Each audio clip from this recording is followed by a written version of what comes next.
pembeli. Langsung saja yuk kita bahas.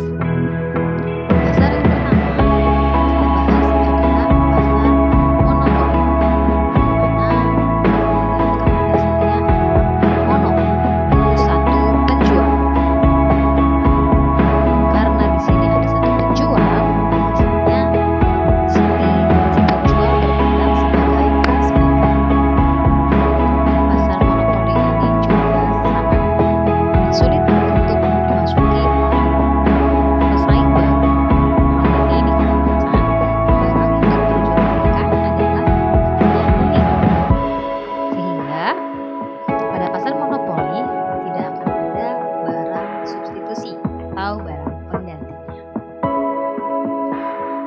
Contoh dari pasar monopoli, kamu bisa membayangkan di Indonesia ini adalah PLN.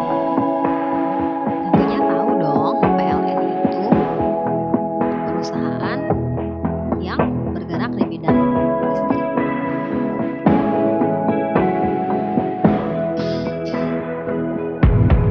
Berikutnya adalah kelemahan dan kelebihan dari pasar monopoli. Kelemahan persaingan monopoli adalah penjual bisa saja bertindak sewenang-wenang. Hal ini dikarenakan hanya dia yang menjual, sehingga biasanya penjual akan bermain dengan harga yang diberikan kepada konsumen. Berikutnya, pelayanan dari si penjual atau produsen juga bisa saja kurang maksimal, karena penjual tidak akan perlu takut atau khawatir customer atau pelanggan bisa pergi, karena hanya dia yang menjual barang itu. Berikutnya, hal ini akan memunculkan ketidakadilan dari sisi pembeli atau si customer. Tapi ada juga loh kelebihan dari pasar monopoli. Kelebihannya tentunya bisa dilihat dari sisi penjual. Penjual akan mendapatkan keuntungan yang banyak. Di satu sisi juga akan meningkatkan kreativitas bagi perusahaan lainnya yang ingin mencoba masuk ke dalam pasar tersebut. Berikutnya, ini berhubungan dengan kekayaan negara yang tidak mungkin bisa dimiliki oleh pihak tertentu jika sudah ada di pasar monopoli. Berikutnya kita masuk ke pasar oligopoli. Oligopoli itu berarti adanya beberapa penjual yang biasanya menguasai pasar. Barang yang diperjualbelikan itu homogen alias sifatnya sama. Harga produk dalam pasar ini cenderung juga hampir sama. Dan ada ciri khas khusus, yaitu adanya ketergantungan antara satu produsen dengan produsen lainnya. Contohnya untuk pasar oligopoli, kamu bisa melihat adanya provider seluler, atau bisa juga terjadi di pasar mobil. Adapun yang menjadi kelemahan dari pasar oligopoli adalah kualitas produk bisa saja kurang terjamin. Hal ini dikarenakan hanya beberapa penjual saja yang menguasai pasar, sehingga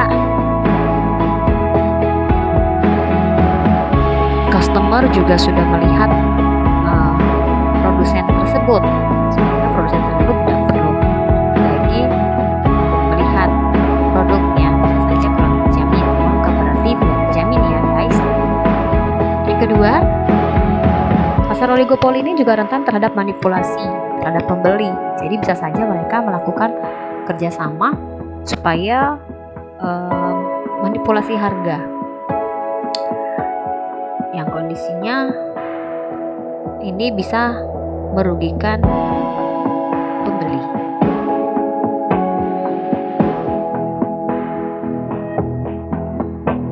Kelebihannya mendorong perkembangan teknologi dan inovasi agar terus bisa berkembang. Mau tidak mau, perusahaan juga harus mengeluarkan ide baru supaya tetap menguasai pasar.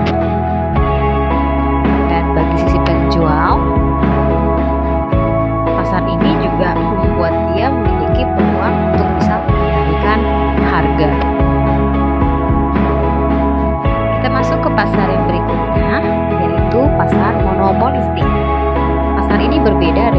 monopoli. Kalau monopoli itu satu penjual, kalau yang ini meskipun ada kata mono bukan berarti satu-satunya. Namun monopolistik ini pasar yang di dalamnya terdapat banyak produsen, namun satu penjualnya. Ciri-cirinya adalah sebagai berikut. Tadi sudah saya sampaikan, terdapat produsen. Artinya barang yang diperjualbelikan berdiferensiasi, artinya barangnya sama, namun ada hal-hal yang membuat barang tersebut menjadi berbeda. Berikutnya, adanya banyaknya iklan dan promosi di pasar tersebut. Sebagai contoh, atau swalayan lainnya, yang jika kamu lihat di situ ada satu penjual, namun terdapat banyak barang yang diperjualbelikan di sana. Adapun yang menjadi kelemahan dari pasar monopolistik antara lain adalah di pasar ini perusahaan tidak memiliki gerakan untuk melakukan inovasi, bukan karena tidak bisa bersaing, namun karena biasanya kekurangan modal atau modalnya yang terbatas.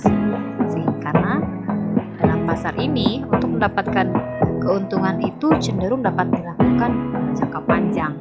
Itu yang membuat produsen terhalang untuk melakukan atau menciptakan inovasi. Nah, kelebihannya bisa dilihat dari sisi konsumen. Yang pertama, karena banyak barang yang diperjualbelikan di pasar tersebut, maka konsumen memiliki kebebasan untuk memilih produk yang sesuai dengan harga ataupun kualitas yang diinginkan. Berikutnya, produsen baru mudah untuk masuk ke pasar. Bukan berarti produsen tersebut bisa langsung untung ya guys. Berikutnya, adanya inovasi produk yang terus berkembang. Nah, sampai di sini dulu ya untuk pasar persaingan tidak sempurnanya. Untuk bagian ketiga, ada lagi bisa kita lihat sisi dari si pembeli. Terima kasih bagi kamu yang sudah menonton video ini. Terus dukung saya dengan cara like, share, komen, dan subscribe YouTube channel ini supaya saya semakin semangat untuk membuat konten video pembelajaran lainnya. Terima kasih.